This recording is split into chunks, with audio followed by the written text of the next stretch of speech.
आप देख रहे हैं खबर दर खबर, जो सबकी ले खबर, सबको दे खबर। आज राष्ट्रीय प्रेस दिवस के अवसर पर देश की बदलती पत्रकारिता का स्वागत है, बशर्ते वह अपने मूल्यों और आदर्शों की सीमा रेखा कायम रखे। प्रथम प्रेस आयोग ने भारत में प्रेस की स्वतंत्रता की रक्षा एवं पत्रकारिता में उच्च आदर्श कायम करने के उद्देश्य से एक प्रेस परिषद की कल्पना की थी। परिणाम स्वरूप 4 जुलाई 1966 को भारत में प्रेस परिषद की स्थापना की गई, जिसने 16 नवंबर 1966 से अपना विधिवत कार्य शुरू किया। तब से लेकर आज तक प्रतिवर्ष 16 नवंबर को राष्ट्रीय प्रेस दिवस के रूप में मनाया जाता है। आज पत्रकारिता का क्षेत्र व्यापक हो गया है। पत्रकारिता जन जन तक सूचनात्मक, शिक्षाप्रद एवं मनोरंजनात्मक संदेश पहुंचाने की कला एवं विधा है। समाचार पत्र एक ऐसी उत्तर पुस्तिका के समान है जिसके लाखों परीक्षक एवं अनगिनत समीक्षक होते हैं। अन्य माध्यमों के भी परीक्षक एवं समीक्षक उनके लक्षित जन समूह ही होते हैं। तथ्य परकता, यथार्थवादिता, संतुलन एवं वस्तुनिष्ठता इसके आधारभूत तत्व हैं। परंतु इनकी कमियां आज पत्रकारिता के क्षेत्र में बहुत बड़ी त्रासदी साबित होने लगी है। पत्रकार चाहे प्रशिक्षित हो या गैर प्रशिक्षित, यह सबको पता है कि पत्रकारिता में तथ्य परकता होनी चाहिए, परंतु तथ्यों को तोड़ मरोड़ कर, बढ़ा चढ़ाकर या घटाकर सनसनी बनाने की प्रवृत्ति आज पत्रकारिता में बढ़ने लगी है। पत्रकारिता समाज का दर्पण और दीपक के समान होता है, लेकिन आज पत्रकारिता और पत्रकारों तथा समाज में कई प्रकार की विसंगतियां उत्पन्न हो रही हैं, जिससे पत्रकारिता और उसकी आज़ादी खतरे में दिखाई दे रही है। देश में आपातकाल लागू होने पर पत्रकारों ने एक मिशन के तहत भ्रष्टाचार पर करारा प्रहार किया था। आज के आधुनिक समय में जहां इलेक्ट्रॉनिक चैनलों की बाढ़ सी आ गई है, वहीं वेब पोर्टलों की सुनामी सी छाई हुई है, जिससे समाज में अपने निजी स्वार्थ के लिए पत्रकारिता को एक हथियार बनाकर प्रयोग किया जा रहा है, जिससे समाज में कई प्रकार की विसंगतियां तो उत्पन्न हो ही रही हैं। हालांकि नेपोलियन भी मानता था कि 4 विरोधी अखबारों की मारक क्षमता के आगे हजारों बंदूकों की ताकत बेकार है। किसी भी देश या समाज की दशा का वर्तमान इतिहास जानना हो तो वहाँ के किसी सामयिक अखबार को उठाकर पढ़ लीजिए, वह आपसे स्पष्ट कर देगा। लेकिन इन सबके बीच कुछ ऐसे लोग भी पत्रकारिता से जुड़ गए हैं, जिनके कारण पत्रकारिता पर सवालिया निशान लगने शुरू हो गए हैं। आज के ज़माने में कुछ युवाओं ने पत्रकारिता को एक तरह का शौक समझ लिया है। वो इसी के चलते पत्रकारिता करते हैं, जबकि पत्रकारिता एक ऐसा कार्य है जिसे न तो हर कोई समझ सकता है और न ही ये हर किसी के बूते की बात है। पत्रकारिता हर दौर में एक चुनौती रही है और आज भले ही मीडिया क्रांति का दौर हो, लेकिन पत्रकारिता आज भी एक चुनौती है। आज ऐसे पत्रकारों की भी लंबी चौड़ी कतार है जिनकी पत्रकारिता से दूर दूर तक कोई लेना देना नहीं है। जिन्होंने पत्रकारिता का एक अक्षर तक नहीं पढ़ा, वे पत्रकार बने घूमते हैं, जिससे पत्रकारिता की छवि धूमिल हो रही है। लोगों का भरोसा पत्रकारों पर से उठने या फिर कम होने लगा है। अब आए दिन समाचार पत्रों में खबरें छपती है, फला पत्रकार किसी को ब्लैकमेल कर रहा था, उसके खिलाफ पुलिस में मामला दर्ज हुआ है।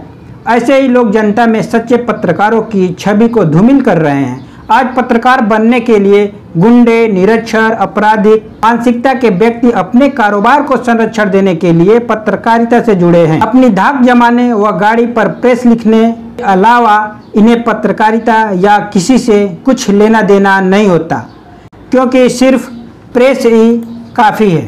गाड़ी पर नंबर की ज़रूरत नहीं है, किसी कागज़ की ज़रूरत नहीं है, हेलमेट की ज़रूरत नहीं।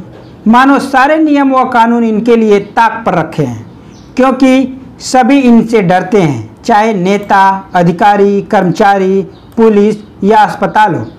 सभी जगह बस इनकी धाक ही धाक रहती है। इतना ही नहीं, अवैध कारोबारियों व अन्य भ्रष्टाचारी अधिकारियों, कर्मचारियों आदि लोगों से धन उगाही कर व हफ्ता वसूली कर अपनी जेबों को भरकर ऐश आराम की जिंदगी जीना पसंद करते हैं। खुद भ्रष्टाचार को बढ़ावा देते हैं और भ्रष्टाचार को मिटाने का ढिढोरा समाज के सामने पीटते हैं। मानो यही सच्चे पत्रकार हों। सभी लोग इनके डर से आतंकित रहते हैं। कुछ तथाकथित पत्रकार तो यहाँ तक हद करते हैं कि सच्चे ईमानदार काम करने के लिए समर्पित अधिकारियों और कर्मचारियों को भी काम नहीं करने देते, जिससे उनका धंधा चलता रहे और वह लोग समाज को गुमराह कर अपने कारोबार चलाते रहें। यह समाज के लिए आज नहीं तो कल घातक होगा। पत्रकार समाज को दिशा दिखाता है, समाज की अच्छाई व बुराई को समाज के सामने लाता है, जो पत्रकारिता के गिरते स्तर को बयां करता है। यहाँ इस बात का भी उल्लेख आवश्यक है कि अब पत्रकारों को कार्य करने की स्वतंत्रता लगभग समाप्त हो गई है। खबरें व्यावसायिक हो गई हैं। अपने स्वार्थ के लिए यह किसी भी स्तर तक गिर सकते हैं। हर चैनल हर न्यूज को सबसे पहले दिखाना चाहता है। इसी तेजी के चक्कर में यह नहीं देखता वह क्या दिखा रहा है। देश में सार्वजनिक बहस का स्तर लगातार गिर रहा है। इन बहसों में तर्क की जगह हल्ला ही दिखता है। चैनलों पर सार्थक बहस के बजाय शोर शराबा ज़्यादा होता है। एक दूसरे पर कीचड़ उछालने की कोशिश होती है। ऐसे में सवाल है कि देश में सार्वजनिक बहस का स्तर कौन गिरा रहा है।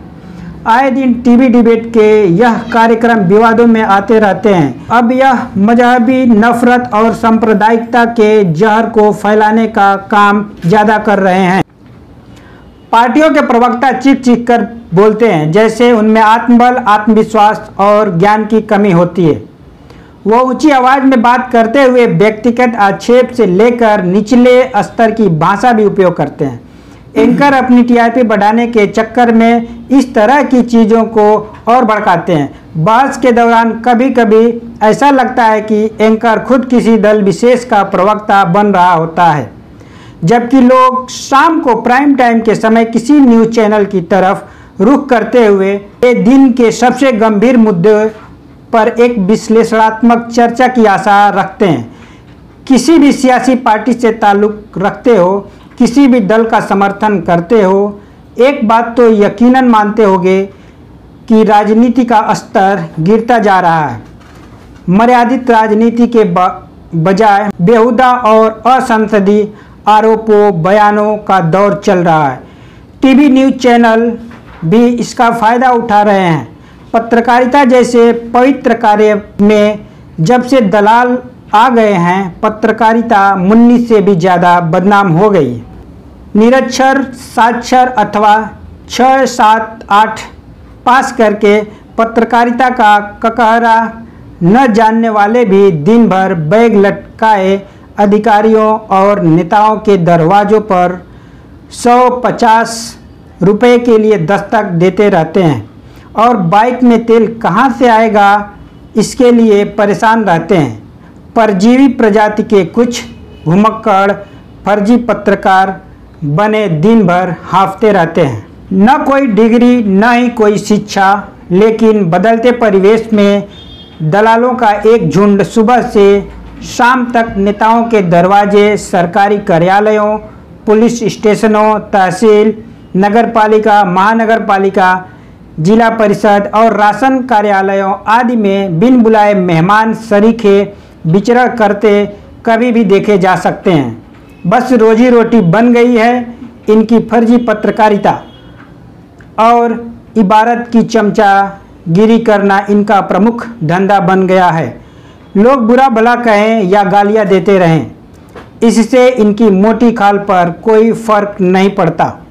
खबर दर खबर की न्यूज़ पसंद आने पर हमारे चैनल को सब्सक्राइब करें और न्यू अपडेट्स के लिए बेल आइकन दबा दीजिए।